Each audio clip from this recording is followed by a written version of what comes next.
Quranic youth, discrimination or not at the public schools. We have the students of the Quran today being questioned, and they are in denial about there being discrimination at the school. Why do you say there's no discrimination at the school? Nobody's been racist to me, bro. Okay, nobody's been racist to you or you. Very good, very good. Okay, and have you also not seen the same for anybody else? Nobody's been racist, okay? That's why I'm saying there's no discrimination. There's no race. Well, you said racist, so racist and discrimination are not necessarily the same thing, all right? So just let's go back. What is discrimination? Hate towards someone. Hate towards somebody, okay? Does it matter what type of hate or why you hate them for? No. Okay, and you're saying there's none of that at your school? Yeah, I've never seen it. Never seen it. Okay, now, and racism is what exactly? What's the difference here? Make fun of someone's race. Make somebody, all right? Race has to be involved. So you're saying that nobody treats you the wrong way. Your race, in other words, right? Nope. Nope. It is or it isn't? It is what I'm saying or it is? Nobody's been racist to me. So did you. Okay, good. How about other races? Nope. Nope. Good. And how about other communities? We don't talk about communities. Well, excuse you, discrimination again is hate towards any, right? Yeah. For any particular reason. It could not even be a reason at all. You're telling me, again, that, for example, race or community affiliation is not talked about at your school. That even means bullying does not happen at your school. Do you happen to have a perfect school? Why does bullying happen? There's bullying. There is bullying. Oh, there we go. So, there we go. Is that considered a form of discrimination? Nope. Why not? Bullying is not discrimination. Depends. Depends on what exactly? What are you talking about? Bullying in terms of committing actions of violence or hateful deeds against someone because of a reason that you don't even know, or you do know, however, not validated. It's happening at your school. Are you accepting to the fact that that would be considered discrimination, whether it's because the person is actually a nerd or maybe a snitch or is simply ostracized around the schoolyard, just happens to look different, goofy, happens to look unlikable, or happens to be one that you may consider a snitch or just simply fat, or one who maybe is a teacher's pet. Why does bullying happen in school? Why are you even familiar with bullying? Because it happens. Okay, very good. Give us examples. I've been bullied in elementary school. Okay, all right, very good. And in other words, would you consider that an act of discrimination? No. I think so. Okay. Because you're putting hate on someone else. So I think it's basically discrimination, because discrimination is hatred. And bullying, you're hating on someone. Did you ever figure out why you were being bullied? I know why I was being bullied. Okay, please. Short. Because you were short. Yeah. Very good. I'm glad we're getting somewhere. See that? Hey, buddy, how you feeling? Great. We're getting somewhere, aren't we? Would you agree? Where? Discriminatory actions in schools, period. I mean, I don't even know why we're talking about this. Well, because of the fact that there was a very important LGBTQ community point, as well as those Muslim families who are familiar and not familiar with it, yet happen to knowing the historical political action that happened in the past 2022 midterm elections. Specifically and particularly, the LGBTQ community happened to be the community that actually made history and taking most seats in the Senate and so on. So, do we see an affiliation? I don't even understand what you said. Okay. Seems as if you're... So what do you understand so far? In other words, do you find this to be a topic that is not worth addressing? Do you think that discrimination and racism just started yesterday in the United States of America? I mean, if you want to go far, then go talk to somewhere else. Wait a second. I'm sorry. Is this an Islamic class? Yeah. And in Islam, is there discrimination? Yes. Okay, so we are actually speaking where it belongs to be spoken, in Islamic class. Now, discrimination and racism goes back in the United States how far? Ever since. Ever since when? I don't know. Neither. Okay, Long time ago, Shabbat. Yeah, that's what I'm Yeah, saying. like a really long time. okay. And as far as you're concerned, did it go to the extent of slavery in America? Yeah, there's been slavery. Okay, There's always been slavery. Yeah. all right. And would that also be considered historically racist and discriminatory? Was it an injustice? I'm sorry, come again? What was it? What? Was it an injustice? Yeah, Okay, why? because slaves didn't have no rights. Okay, now, does Islam give rights to slaves? Are we slaves in Islam? No. No. Yes. How about you? No. No slaves in Islam, huh? But Very important you know. You and me and every human being is a slave to Allah. yeah. Yeah, right? So that's why we know that we are subjects of Allah Jalla Jalaluhu, and as long as we are obedient to Him and we are submissive to Him, then we will have absolutely the blessing and the benefit that He gives to the slaves that He favors versus the slaves that He does not favor. You understand? But if you consider that you are believers and that obviously if you do deeds that are discriminatory, no justification, no balance in that whatsoever in Islam. Today you have a lot of diverse, or you should say diversity in the United States. How does Quran say to deal with the slave? How does the Quran say to deal with the noble one? How does the Quran say to deal with the needy? How does the Quran say to deal with those who are less informed? Any answers about maybe Surah Al-Fatiha or Surah Baqarah? Surah Fatiha says, Lord, you have mercy. Allah's the only one. Lord have mercy on what? Allah's like the only one. Say that a little louder. Allah's the only one. Allah's the only one. Allah is the only one. Yeah. Yeah. Yeah. Do like this. There we go. How about you? Allah is the only one. How about you? Yeah. Yeah? Allah is the only one? Who created us? Allah is the only one who created us. And He said we should only worship Him. Yeah, we should only worship Him. Should we be, part of LGBTQ community? Should we be part of... Yeah, I'm not gay. Me neither. What But what does Islam say about LGBTQ? What does Islam say about it? What does Allah say about it? Never mind, today's Islam, right? We know that because there's been so much misinformation, it's hard to say modern day Islam is addressing LGBTQ community. So what does Allah Ta'ala say? Why is it, imagine you are a girl, you are a boy, and you always marry girl, you always marry boy. And everybody does that, right? Because this we're supposed to support. Everybody does this, right? Imagine. This is the scenario, right? Boy for boy, girl for girl. Yes? How long is it gonna take before nobody is reproducing children?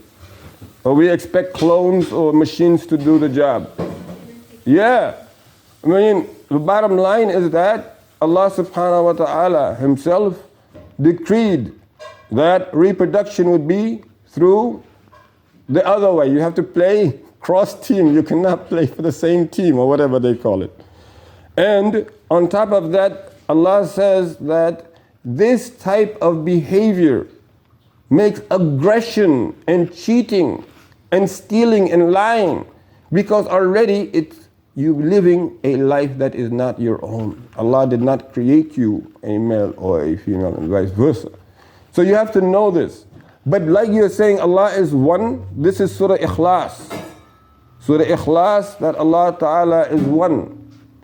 You know, He begets not, nor is He begotten. Allah Ta'ala does not have any children, does not have any offspring, like the Christians say that Jesus is the Son of God. You've heard that one before, haven't you? All right.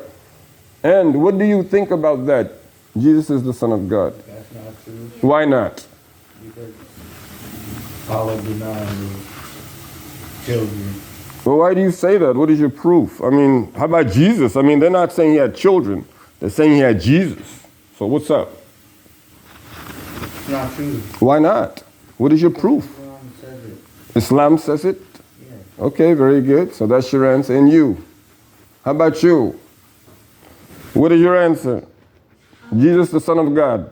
Allah never said that Jesus was the Son of God. Allah never said that Jesus was the Son of God. Okay. And but in the Bible that is being seen today, Allah is not mentioned there. It's God. So you're already talking, Arabic. So maybe the Arabic is, because you're talking Arabic, your friends over at the school, they're not going to understand that. And as far as you're concerned, Islam said Jesus is not the Son of God. You're right about that. But did Islam say Jesus was not God? Did Islam say that? Mister? Well, yeah, Jesus is not God. Did Islam say that? Because first we asked you if Islam, why you say that Jesus was not the Son of God, right? And you said what? Because Islam says it, right? Yeah. Now we're saying, did Islam ever tell you that Jesus was not God Himself? Yeah, He was a prophet. Okay. But I mean, he was prophet. We accept that. But I mean, He was God in the flesh though, right? God in what? In the flesh. What does that mean? That means that, yes, He was walking as a human being, but He was actually God walking around. No. Why not? He's a prophet. Okay. But again, God can do whatever He wants, right? Just like He gave every other prophet so many other things that He wanted. He could have just came, in the form of flesh, and that was Jesus. That's not true. Okay, why not? Prophet Muhammad would have been like that too. Prophet Muhammad would have been like that. All right, what do you say about that? Amna, what do you say? Some tough questions, right? Tough questions. If you say Islam, where in Islam does it say that? You have to be able to substantiate your argument. You have to bring what the Quran says. You have to say, Qul huwallahu ahad. You know that surah, Allahu samad. That's where Allah Ta'ala says that He does not have any children and no one is His parent, and the fact that none is like Him, not Jesus like any of His messengers. And that the power that He gave to, that Jesus Christ, peace and blessings be upon Him, displayed, like He brought the dead back to life. He healed the leprosy. He healed the blind person also. He also walked on water. He did also breathe into the clay, and it became a bird. He did all that with the permission of Allah. Just like Allah Ta'ala gave Prophet Muhammad sallallahu alaihi wasallam, like you were saying, kind of like what he was saying, and it's true, right? If that's what Allah Ta'ala did for Jesus, if Allah Ta'ala had to do that, right, to display humanly actions and whatever, Allah came in the flesh, He would have done it again, right? Because this would have been His character. But Allah Ta'ala never did that, even with the very first prophet that He sent, or the very first prophet, or the very first human being who was who? Who was Adam? Adam and Eve. Adam was created before Eve. Yeah, the both. Huh? Yeah, You all know about Adam, right? I mean, I don't have to take you back to Adam, do I? no. You sure? Yeah, positive. Okay. Was Adam? How was Adam created? From the soil of the earth, and God put it there. Okay. All right. So remember again that the Quran says none is as Allah subhanahu wa ta'ala. As a matter of fact, the human being, even The imagination can never. Whatever you think of Allah subhanahu wa ta'ala's existence to be, He is much further away than that. So remember to tell your atheist friends, those who say they're not Christians either, you have to give them al-Islam, or you have to share al-Islam with them. Otherwise, you will be sunk in their wrongdoing. You'll be sunk in their indoctrinations, and you will not be able to have Quran. If you really want Allah, you really love Allah, you really want Quran, you have to think upon that route. You have to behave in according to the discipline of the Quran.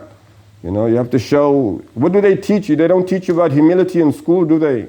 Humility and selflessness. Do they teach you about which one? Humility or selflessness? Humility. No selflessness. Allahu Akbar. Do they teach you about being generous? Yeah. Courageous. Courageous is yes? Yeah, that's courageous. Yeah. How about deep thinking? Deep thing, yeah. Kind of, sort of, maybe? Gotta be. How about piety? Do they teach you to have piety? No. No. Modesty. Modesty, yeah. They teach you modesty. Do they teach you faith? No. No faith. Okay, we're getting somewhere. Do they teach you patience? No. Astaghfirullah. So no faith, no patience, that's what's been discovered here. Okay. But getting back to it, yes, again.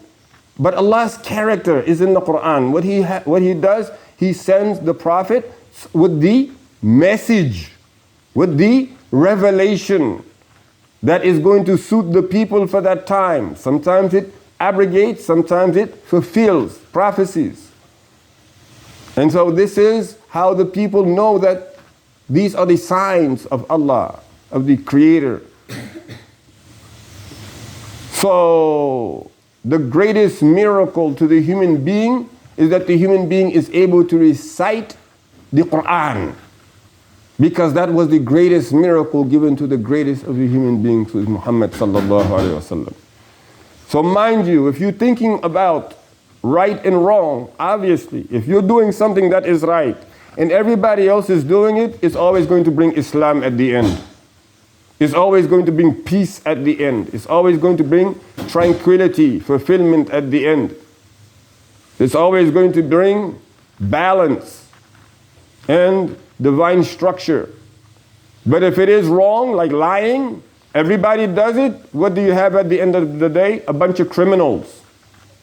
And then there's no honor among thieves. So you have to be mindful. You want Allah, you want the Sirat al-Mustaqim.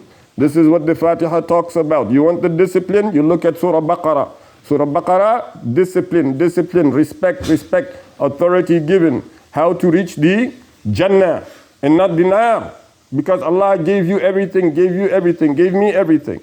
If we decide to do deeds of Jannah, then we can have some type of expectation there, some type of tranquility. So we have a relationship with Allah when we work for the hereafter. But just for dunya here, just dunya, worldly, this becomes the Jannah of the non-believers. If we enjoy Jannah, this world so much, we always want to get involved in games and entertainment and food. We eat so much, and we don't really do anything other than talk about worldly matters and all these things.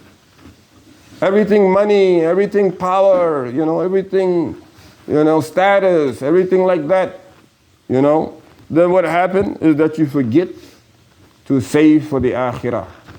You sold your akhirah for this dunya, for this world. But if you want the akhirah, you have to sell this world for it. What Allah has given you of it, you sell it, you sacrifice. With absolute certainty that Allah exists, that Allah will repay you, will give you your just, fair share of that in which you did for Him and for Him alone. So you have to realize that. But I think that was I think so we arrived at yes, since there's bullying, as long as there's bullying, there is discrimination. And I don't think snitches are very preferred at your school, or are they liked? How about teachers' pets? Which one do you like the better? There's no teacher's pet. No teacher's pet. Why is there no teacher pet? No. Because what? It's a no-no, basically. If somebody decides to become a teacher pet, then what happens? Do they get a good... Nobody really. Yeah, no one really tries. Nobody really tries. How about the other one, snitch? Yes, snitches. Well, yeah, they're snitches. There are snitches. And then what happens when somebody gets like caught snitching or whatever? What happens to them? Depending on how bad they snitched. Nobody really snitched before. Okay, good deal. So we just have discrimination because she was short. Yeah. So stop.